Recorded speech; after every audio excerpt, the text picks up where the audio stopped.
Rentvine team, how we doing? We have another Rentvine Academy video, and this is going to be another segment of internal maintenance. But now we're going to show you the technician portal and what the technician side looks like for the property manager, and what are the internal maintenance techs going to see on their portal and some of the things that they could do. So under maintenance, if I go to the technician side, the property manager could see the list of their internal maintenance techs. This is going to be very similar to the contact section of their vendors, but they could add internal maintenance techs, give access to different internal maintenance techs, view a timeline, um, send them invites, any kind of contact information, any messaging or communication within that specific tech, any work orders that's assigned to that technician, reviews, and other files as well. Now, let's say we dive into the internal maintenance technicians portal. This is some of the stuff that they can do or what they can see. So they're going to see a list of all their work orders, what has been unopened, what has currently been open. They're going to have a calendar view where they could see by the specific day, week, or month.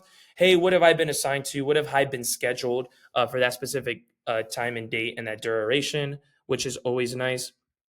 And then as well as they have these filters where they could just either overdue, open, work orders, etc. Any estimates they need to have requested, submitted, or declined, and then any files as well. So let me just dive into this open work order right here. All this information is broken down. They could add the start and end time. This could be managed by the property manager as well. They have their labors and materials that they could add on the time that they clocked in, clocked out, and as well as the materials used for this specific job. Once again, all this could be managed by the property manager's end as well.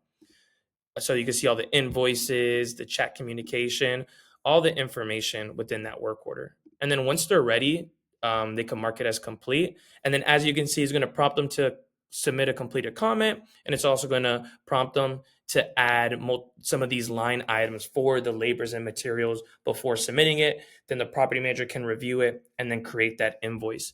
Any resolution photos, additional files, things like that, and then click submit. So this is all the capabilities that the internal maintenance tech is going to have and what they can do within their portal.